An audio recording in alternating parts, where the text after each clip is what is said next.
Watching. This person asked me a question about a trident on their lunar mount. So what does this mean? Well, first of all, look at the hand shape in itself. It's very sort of spatulate. Cairo would have said this is a spatulate hand. It's an energetic hand. There's a very strong thumb, a long thumb, deep thinker. The fingers themselves splay outwards in an attempt to sort of learn and explore and understand. This hand stands for action, as spatulacy always does in the palms. The fingers themselves as well are very sort of outward and spatulate, especially the middle two fingers. And this really provides someone who is in constant motion, in constant need to find new challenges.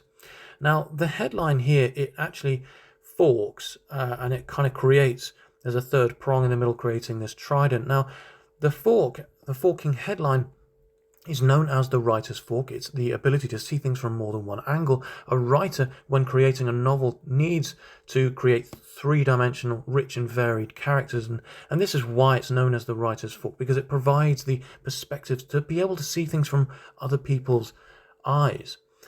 And when we have a prong reaching upwards towards outer Mars here, it shows the need to secure a financial future. It shows this need to be very sort of practical in terms of materialism when planning for the future.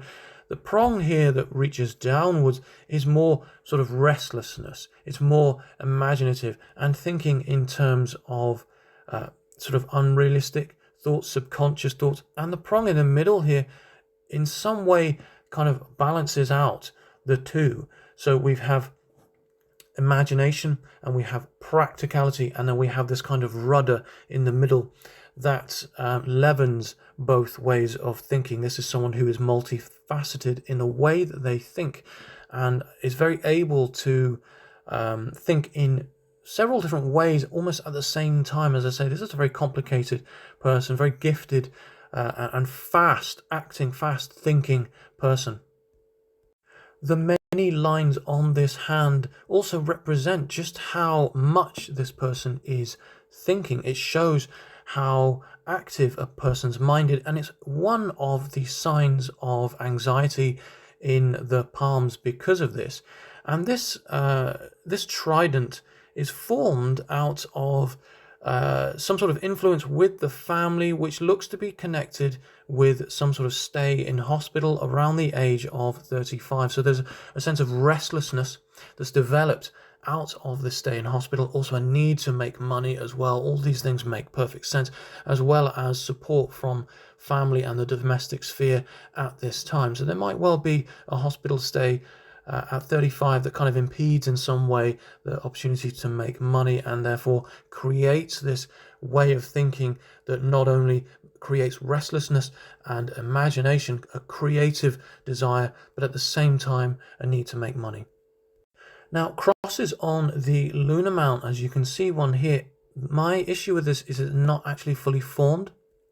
The difficulty in interpreting lines on the hands is that, specific sort of symbols, they have to be completely isolated, as in not touching another line, not created out of the formation of another kind of major or minor palmar line. And in this way, it makes them makes the meaning much more profound.